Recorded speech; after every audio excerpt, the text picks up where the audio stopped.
Alright, this time we're looking at a game called Edge of Eternity, and this is a pretty interesting one. So obviously, as the title of the video suggests, this is in early access, and it's only been released into early access fairly recently, and by the plans of the developer is going to be there for quite a while. The sort of hoped-for time span here is a full release sometime in 2020, so we're talking about the long haul here.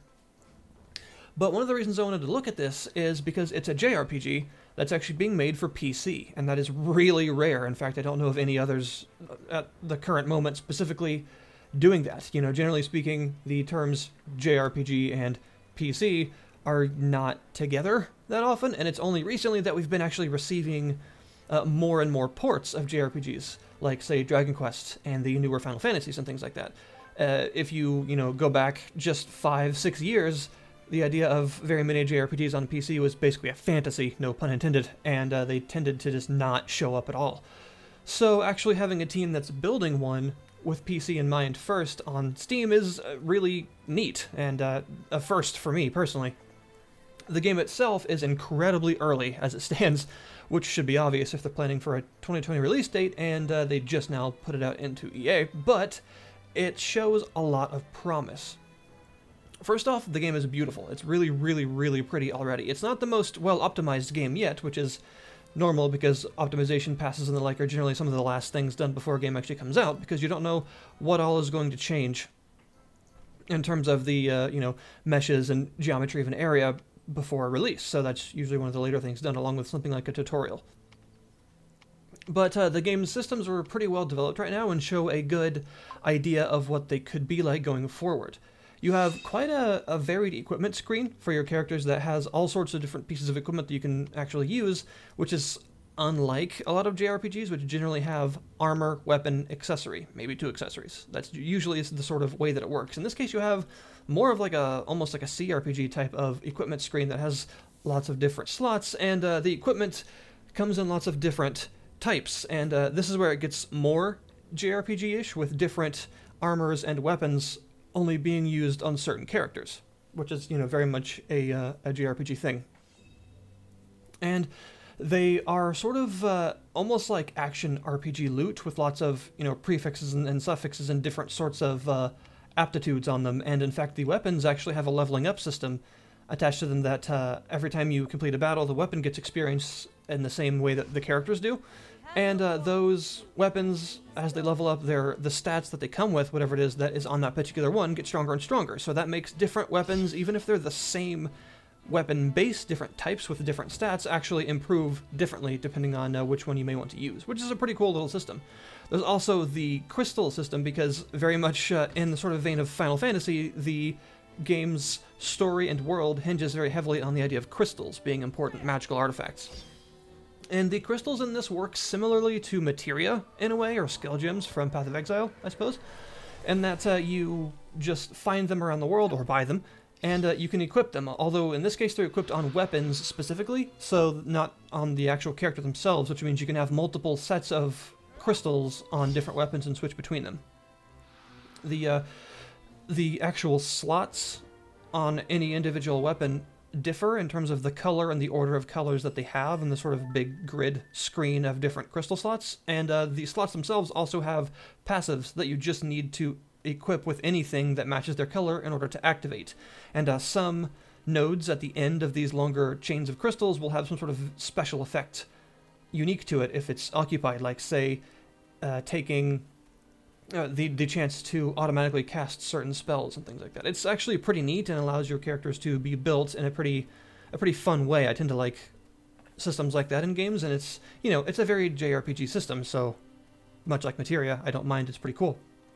And the crystals themselves also have stats that they impart on the character when they are slotted in, as well as a lot of them having skills, and various skills and spells to cast. So depending on which weapon you're using and what crystals are in it, you will get new spells and abilities to use in battle. Battle is an interesting one because, for one, it is turn-based, with a bit of a twist. It uses the ATB gauge system that should be very, very familiar to any Final Fantasy player, for instance, where the gauges of your characters and the enemies fill up, and eventually, as they get full, your turns commence. But one of the twists here is that you can actually hold space to continue time, basically, when it's a character's turn, which is very odd. I don't think I've ever seen that before. Normally, if in like a classic JRPG, if a character gets their turn, but you want someone else's turn to come up too, you have to basically skip that character's turn, make them defend, or use some sort of skip turn mechanic, depending on what the game has, and then the gauges will continue rising because they stop when it's a character's turn. In this case, they still stop when it's someone's turn, but you can just hold space and all of them will begin to fill again in the background. You may want to do this for things like, you know, trying to keep enemies in a certain location for casting spells, or trying to make sure you get to finish a enemy off with a certain character to level their weapon, things like that. So it's a cool mechanic that I really enjoy being in the game because it's just very different. The other really cool mechanic in the battles, besides the very fun materia-like crystal system, is the fact that although it doesn't look like it, the battlefield is actually hex-based. You can actually move your characters around. You can spend a turn to relocate that character, and the battleground itself, instead of in normal JRPG fashion, when you encounter an enemy, you sort of shift to a battle universe, if you get what I mean. That's not technically a part of the world, it just uses the same tile set as the area you're in. You're not right where you were when you actually ran into them. In this case, you actually do stay literally where you are in the world when you run into enemies on the field. And that means the field around you is still a movable area, so you can relocate yourself. This is important because there is an interruption mechanic to where when a character is casting a spell, if they get hit, it will interrupt the spell. I honestly don't like this system a huge amount in its current state. I feel that it would be more reasonable if it was a chance to get interrupted when they got hit, or if there were certain skills that guaranteed an interruption, but I feel like every attack being a guaranteed interrupt is kind of annoying because it makes it very difficult sometimes for you to cast spells. Now, of course, you can take the turn to move that character first before you cast a spell with them, so they're not adjacent to a melee enemy, but the melee enemy can then just move as well and continue hounding you. So I feel like it might be a little bit different if instead you had a chance, like Final Fantasy XI style, for casters to be interrupted, and there were certain spells that made it less likely for them to get interrupted and stuff like that. I think it'd be more reasonable if it wasn't a constant guarantee every single time. But you can, of course, do the same thing to enemies as well. And there are also certain spells that actually target specific hexes instead of just an enemy. You know, you'll see a very cool-looking spell in the background called Earthgrave that's basically like a small meteorite that slams down on a certain area, and it will hurt every enemy on that hex. Every hex can be occupied by 4 entities at once, but enemies and friends cannot share the same hex. Also, you'll see that there are sometimes crystals and other interactable objects that are in the world, and if you actually go into battle around them, they'll still be there on the battle screen, and they have different effects. Standing next to one of those little lightning crystals will shock anything that's close to it every time they act, so it's like a damage over time effect that you need to move out of or try and bait your enemies into.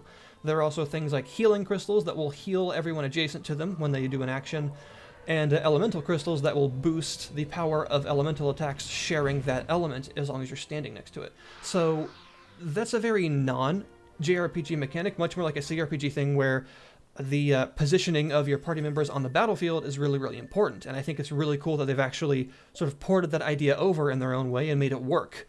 And it actually kind of reminds me of something like Dragon Age a little bit more than it does a traditional JRPG. I would say that this game is very much a combination of classic JRPG mechanics and tropes combined with some Western CRPG and games like that sort of tropes, and it's really interesting to see it come together. You also have a host of enemies with their own abilities, some of which will target specific hexes as well, thus facilitating you to move around to keep, you know, from dying. And there'll be spells that go off in long lines that you need to make sure your characters aren't in the way of, or charge attacks that happen where you need to move out of the way of the charge, but you can also deliberately stand in front of a hazard and then bait the enemy into charging towards you so that by the end of the charge they're in a spot that they really shouldn't be, and things like that. Or casting a large spell on the hex that you think they'll be in by the time the charge goes off, preempting their attacks and things like that. It's a really cool system that adds a lot to the actual gameplay, and I think that it's a really good idea, and I'm glad it's here because it's just another thing in this game that I've never really seen before. So that is the current state of Edge of Eternity. It's very early and very imperfect, but as it stands, it's extremely cool and very interesting, and I think any fan of RPGs in general, especially JRPGs and the like should definitely keep an eye on this one, because as it develops, it's going to be more and more interesting, and I think that it's really, really worth checking out. It also has, by the way, the composer of Chrono Trigger and Xenoblade Chronicles, Yasunori Mitsuda, as the soundtrack director. So the soundtrack to this game is amazing already. It has that epic, sweeping score kind of effect. And as I'm sure you're aware, a guy that makes music like that is definitely going to be a huge bonus to the game's overall ambience and feel, and really drive that JRPG sort of musical score thing home. And he already does, really. The music is great. The game is still missing a lot of things, obviously. Only the first chapter is available right now, and the systems are in their early state, and everything is really in its early state as it stands. But I think that what's here, about 8 hours of content roughly, shows a really, really good bit of potential for the game that could definitely grow into something worth playing. And not that it isn't worth playing now, but I think you get what I mean. And more than that, I think it's going to be really interesting to play the game in its early state and go through things as they're newly added, seeing the differences in every aspect as it goes on, you know, how the areas get more and more detailed and how the AI gets better and everything. They've basically said that they just straight up want a lot of feedback, and they're really taking it into account. Everything from how the story progresses, to how the characters work, to how the combat mechanics work, everything is sort of up for grabs, so to speak, in terms of the early access system. And I think that's a really good way to use it. They're just basically crowdsourcing how the people feel about the game, and allowing these sorts of progression aspects and everything to definitely change. It's not necessarily set in stone depending on how people feel about it. So I think that it could really come into its own as a really, really interesting game. And they've also talked about a lot of modding. They're going to release something called the Eternal Forge that sounds very much like the creation kit for Bethesda games, that allows lots and lots of modding. And again, that's another word that you don't usually see along with JRPG, modding, but in this case, it's something that they want to make very active and very viable even before the game is done, so that they can probably get ideas from it, and they can have people messing with the game, and it just is an overall good idea for a game that isn't finished to be able to sort of be broken open by everyone, and it's just sort of a symbiotic relationship between the developers and the players, and how the game will progress as a result. I think it's a fantastic time, and by the way, the spell particle effects are awesome in this game. Really, the whole game is just very pretty, especially areas like the swamp, which is all misty and has a ton of like bioluminescent flora everywhere and these giant mushrooms and stuff. I just want to see more of this game. I'm excited for it, and I want to see how it develops, and I want to see more. I want to play more, and it's a good chance for everyone to be a part of how the game progresses. So I'd highly recommend that you head over to its page, which is linked in the description below this video, and check it all out. And if you actually end up wanting to buy it and play it right now as it progresses, it's currently $20, and they've said that eventually, after several major updates, they do plan on raising the price to its, you know, full release scheduled price eventually, but we don't know exactly when that is yet, or how much exactly it will be. But as of right now, that is Edge of Eternity, a very incomplete game that has an extremely good start and some pretty big names behind it. And I think that the developers show a lot of promise with the way that they are actually using the early access system to do it. So that's it. Thank you guys very, very much for watching. If you have any more questions or want to see more about this game, please do let me know. And of course, as it progresses, I will most definitely be covering it more as well, because I'm quite excited for it as it stands right now. Thanks again, and I'll see you guys next time.